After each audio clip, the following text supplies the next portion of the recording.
Saturday, Sunday, Monday, very rough travel days, significant cancellations and significant delays. However, today has been a much better day. A lot more air traffic controllers are coming in. So just for comparison, on Saturday we had 81 staffing triggers. Today we have 4. So I think our air traffic controllers are seeing an end to the shutdown and feel more hopeful, and they're coming into their facilities. So we're grateful to them for all that they're doing. I was just up in the tower here at O'Hare, and I'm proud of the men and women who have given to the country and have showed up for work, making sure our travelers are moving safely through the airspace. I'd also note that there are short air traffic controllers at this facility, and we need more of them to come into the profession. Young men and women, some of the brightest in the country, have to come into this profession, and this shutdown is going to make that more challenging, more difficult for us to accomplish that goal. We used to have 4 air traffic controllers retire every day. We now have 15 to 20 air traffic controllers retiring a day. So that's a problem. Long after you all finish covering the shutdown, we are going to be stuck dealing with this problem where we're about 2,000 controllers short, trying to make up that difference. We're going to do it. We're going to work on it, but that has been a problem of the shutdown. I mentioned I wanted air traffic controllers to come back to work. So to be clear, anywhere from 24 to 48 hours after the government opens, they are going to get a photo ID and 70% of their pay. So 70% of their pay comes within 24 to 48 hours. So I encourage all of them to come to work, to be patriots and help navigate the airspace effectively for the American people. The remaining 30%, I think, will come in about a week after the government opens. I want to say thank you to Senate Democrats, the 8 of them that voted to open up the government. That's critically important. This is now going to go to the House. I encourage every single Republican and Democrat to vote to open the government. And I don't want to be Chicken Little for you all. I'm going to give you what I see. So if the government doesn't open, if the House doesn't do its job, I've had questions about what happens for Thanksgiving. There's a lot of Thanksgiving trouble. What's going to happen during that time frame? I'm going to tell you we are not going to get to Thanksgiving. You're going to see this Friday, Saturday, and Sunday. Big disruption thus far, massively more disruption as we come into the weekend if the government doesn't open. It is going to radically slow down. So the House has to do its work. And by the way, I'm very hopeful. It seems like they're in a good mood to come in and vote to open the government. And again, I hope they do that. We're going to take your questions in a moment, but I do want to let you hear from our acting ATO, head of our air traffic controllers, to talk about what he's seen. Then we'll come back and we'll take some of your questions. So Frank? Good afternoon, and thank you, Mr. Secretary. Before I say anything else, I do want to thank the men and the women, the air traffic controllers, our supervisors, our technicians, our individuals that work at our FAA JTOC and Command Center who have kept this system running over unprecedented times. Under unsure times of when the next paycheck's going to come and how they're going to make ends meet. And through it all, they kept everyone at this airport safe, as well as all the airports around the country. Mr. Secretary, I also want to thank you for visiting these facilities, spending time with our controllers and our technicians and our managers to understand the problem and to hear from them firsthand. I can't tell you how much it means to them to have a boss come and listen to that and listen to them and how we're going to get past the shutdown. From the air traffic organization, we're extremely hopeful that we are on the eve of the shutdown. And the reason why I'm saying that is this past weekend, Friday, Saturday, and Sunday, witnessed 3 of the highest staffing trigger numbers out of the 4 that we've had on record during the shutdown. Out of these whole entire days, we've seen 3 staffing triggers, Friday, Saturday, and Sunday, that severely impacted the operation. Normally, what we will do is we'll put in ground delay programs that you'll see your flights being delayed. That's a normal protocol. This past weekend saw us put in airspace flow programs where we had to slow the entire country down, which forced massive cancellations and delays. This is not sustainable for our air traffic controllers, for our technicians, and for the American public. For our controllers who are working and worried about what's going to happen to them, rest assured, when the shutdown's over, they will be made whole, and they'll be made whole within a week. What's really important for us is getting back to business. And what I mean by that is Thanksgiving is coming up. This is the time where everybody comes and connects with their loved ones. This is the time where air traffic controllers and technicians say, it's go time. It's go time for us. We want the shutdown to be over. We want our controllers back on the boards doing what they do best, which is separating traffic and keeping everyone safe. We look forward to getting back to business once this shutdown is over and ensuring that we once again hold true to what we promised to everyone in this room and across the country. We got you, we'll keep you safe, and rest assured we'll get through this together. Mr. Secretary. Thank you. I want to thank Frank as well. He's done a masterful job at the FAA navigating this crisis for us. A couple of points and I'll take your questions. As we come into Thanksgiving, this is the Super Bowl of air traffic controlling, right? It's massive movement of Americans. And again, this shutdown is going to get us to a place where we can get controllers back in our facilities controlling the airspace. I want to bring up one issue that I'll take your questions. You saw on Friday, on Saturday, we reduced our flights by 4%. So 4% of commercial aviation had to be canceled. Now, some have claimed that this was based on politics. This was based on pressure. And I would just tell you that this information to do this reduction in flights by 4% on Saturday, it came from the safety office. The safety office made the recommendation, they elevated it, and we implemented it. And I'd also note on Saturday, Sunday, and Monday, the cancellations in the airspace were higher than 4%. Right? So some might argue we didn't cancel enough flights. Today, we increased it by another 2%. So we're at 6% of cancellations of flights in the airspace. Some have asked, when are you going to start rolling those back? The answer to that is, this has all been data-based. We've seen incursions on runways, we've seen loss of separation in the airspace, and we've seen heightened complaints by pilots of the communication they're having with air traffic controllers. When this information goes in the wrong direction, we have to make decisions to keep people safe. You all saw it with the DCA air crash. The last administration didn't see the 85 near misses that happened in that airspace. They didn't take action. They didn't look at the data. So we are going to look at the data and make the best decisions possible to keep the traveling public safe. That's what we've done.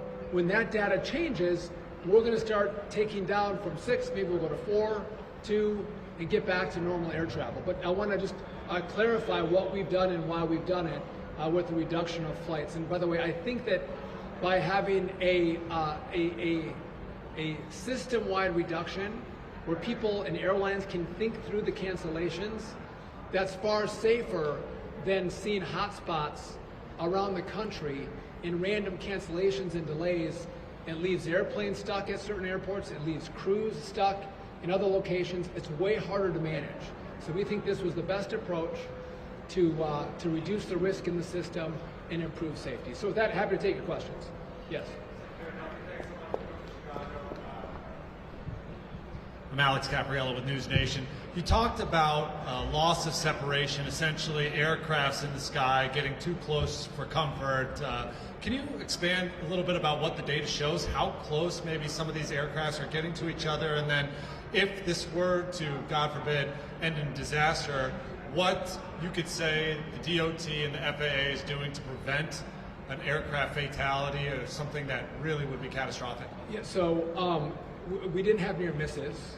but we did see the incursions of those separation requirements. Right? When you have that, that's a sign of more risk in the system, which was one of the factors we looked at when we made this decision. Listen, you can walk outside. I can't guarantee your safety. You get in your car. I can't guarantee safety, but I have to look at the risk in this system, and then we have to make decisions based on that risk and based on that pressure. And that's what we've done here.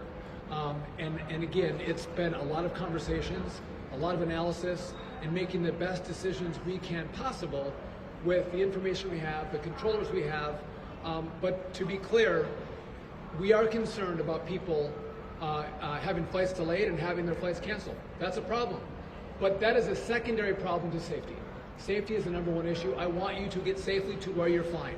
That is issue number one. And a quick follow-up, sir. Can you give us a timeline of what it might look like when the government does reopen to get things back to normal for the flying public and for the airports all across the country? That's a great question. So we're going to wait to see the data on our end before we take out the restrictions in travel. That 6% we have in place right now. But it depends on controllers coming back to work. Today's a good sign. We had 4 staffing triggers today. On Saturday, there were 81. I think Sunday was 53. So real issues in the last 3 days, but today looks better. And the House does their work tomorrow. I think we're well on our way to getting to more normal air travel, less delays and less cancellations. Yes? Hi, Miranda Davis, Bloomberg News. Earlier you mentioned that if the House does not vote or if the government does not reopen, there will be massive disruptions this weekend. Can you quantify that in terms of like a percentage of flights canceled? So I can't quantify, but in my conversations with the airlines and with the FAA and what we're seeing with air traffic controllers, we feel there are going to be significant issues in the airspace. To quantify it, I don't have a crystal ball for you, but I can tell you what we're seeing with all of our equities, there will be real disruption. Oh, I think it's going to be more than 10%. And I think we might find airlines that have to make decisions. Do they keep flying? If this doesn't open, you might have airlines that say, we're going to ground our planes. We're not going to fly anymore. That's how serious this is. Yes? Hi, Secretary Duffy. Casey Cronus with Fox 32. Can you respond to President Trump recommending a $10,000 bonus for air traffic controllers that have come to work during the shutdown? And then second, how do you plan to fill that gap of 2,000 air traffic controllers that you will need to when this is all done? Yeah, President Trump, brilliant. The air traffic controllers who didn't miss a day, they came for every scheduled shift that they had. They should get a bonus. Now, I don't know how many there are going to be. We have to do that analysis. But I'm aligned with the president. We are going to pay them a bonus. It'll be $10,000, depending on how many we have. They should come to the White House, and he should present them with their checks. They're patriots. We are grateful to them for the work that they've done. How do I make up the 2,000? So I was doing 2 things. I'm supercharging our air traffic control school, our academy, getting more young people to come in. From the time they apply to the time they get into the academy, I've truncated that. I'm paying them a bonus to come to the academy. We've kept paying the students at the academy a stipend to make sure the academy is still operational. We've done all those things, but we've seen that young people have been less willing to be air traffic controllers when they see they may not be paid. That's a problem. But the second part of what we've done is we have air traffic controllers who can retire after 25 years of service. I've asked, and they're the most experienced in the airspace, I said, would you please stay on? Please don't retire. I'll give you a 20% upfront cash bonus if you don't retire and you stay on the job. And what we've seen in the course of this shutdown is a far greater majority of those controllers that I thought were going to stay are now retiring.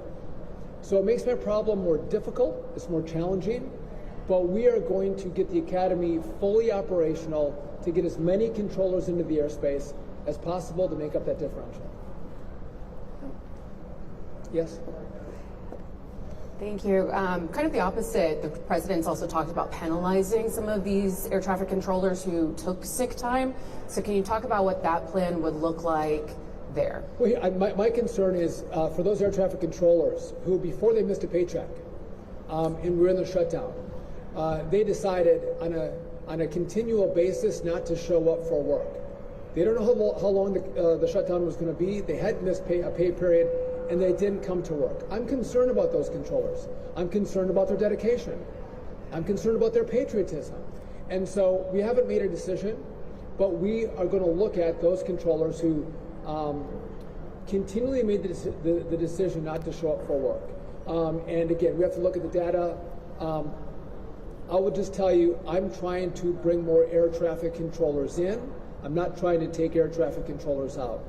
But if we have controllers who systemically weren't doing their job, we will take action.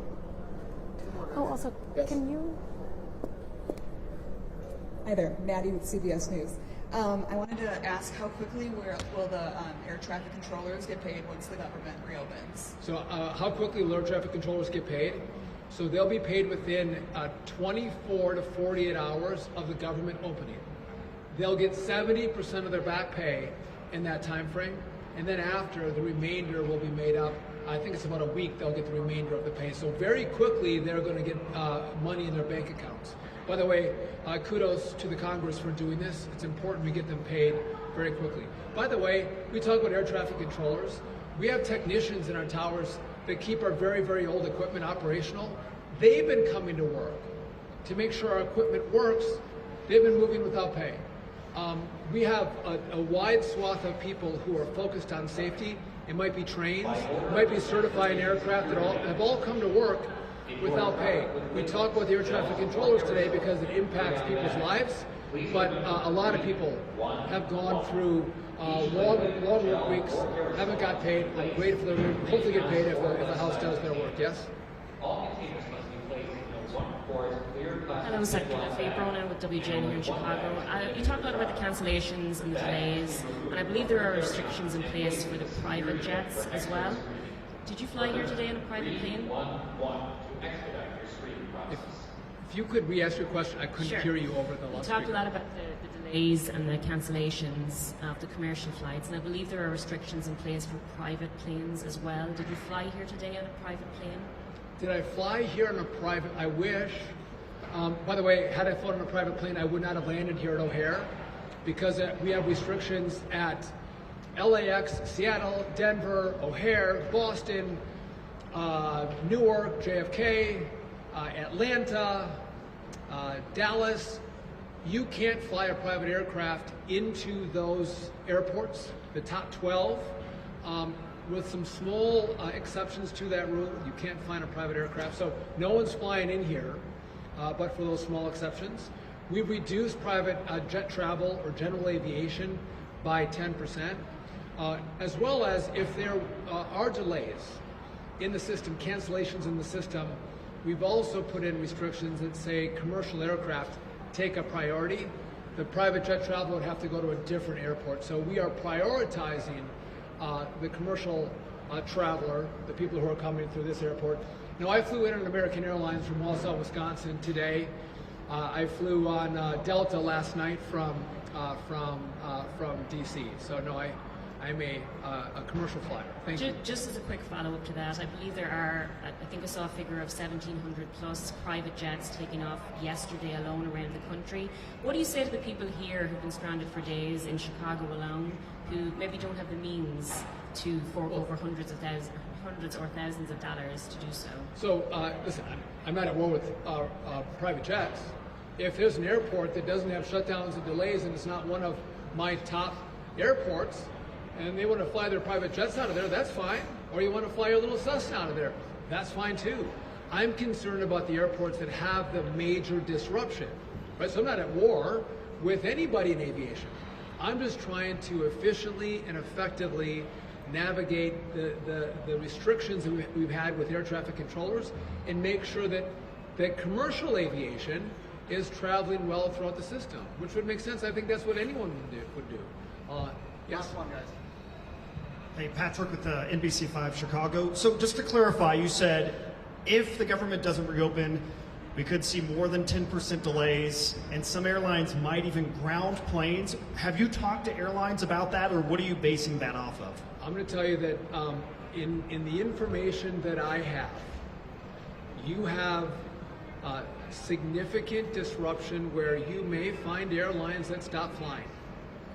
Full stop. And what we see with our air traffic controllers, good day today, if the House doesn't pass this bill, I think you're going to look at Saturday, Sunday, and Monday as tiddlywinks. It was beautiful. It's going to get much worse than that. And we had talked about, and I had even mentioned, I think it would come at Thanksgiving. I don't think that's the case right now. I think it comes well before Thanksgiving. I think we would see that significant disruption coming this next weekend, maybe as early as Friday. And I think you're going to have airlines that make serious calculations about whether they continue to fly. Full stop. I'll do one more question, then I got to run. Next steps to getting them that technology. New technology for air traffic controllers. So I need $31.5 billion to do this build. The big beautiful bill gave me $12.5 billion. So we're in the process of picking an integrator. No offense, Frank. The FAA does a great job at safety. They don't know how to build. So we're going to have an outside company manage the build. We're going to have radios, voice switches, new radar, new telecom. We have to switch from analog to digital. By the way, it's somewhat complicated to do that, especially while we keep the airspace operational. That's what we have the money for right now. I'm hopeful that the Congress is going to give me the rest of the money. This is bipartisan, by the way. Republicans and Democrats agree we need the money. When I get the rest of those dollars, we are going to work on what's called a common automation platform, basically the software that's going to run our airspace. It has to be brand new. It has to be developed, debugged, and then deployed. So that's going to take us longer than I think the 3-year period that we're on right now. And then the air traffic controllers, they need brand new equipment. You've seen the paper strips they use for flights. We're trying to move this to digital flight strips. Again, it's great 1985, 1993 equipment. It's a blast from the past, but we should live today and technology from today. And I would just tell you, what we're doing isn't easy. And because it isn't easy, no one else has done it. Everyone else has passed it off. And Frank and I and Brian Bedford, but most importantly, President Trump has said, actually deliver for the American people, fix this system. And so that's exactly what we're going to do. And by the way, I've talked about what this shutdown does for air traffic controllers. That's real. But it hasn't done that for this mission to modernize the airspace. We were given the money in the big beautiful bill, so we had it in our coffers at the FAA. So that process has continued to move forward, which I'm grateful for. So that has not been delayed, though the air traffic controller issue is going to be a problem that we're going to deal with into the future. By the way, Chicago's been, at least today, running well. Love the air traffic controllers. I hope they get my flight out on time today. I put a good word in for myself. I'm kidding. But again, I fly to here quite a bit as well. I want to thank you for coming out and covering the story. Our mission, again, keep people safe. Keep people safe and do whatever we have to, no matter what the political noise is, to make sure that objective is accomplished. With that, thank you very much. Thank you guys.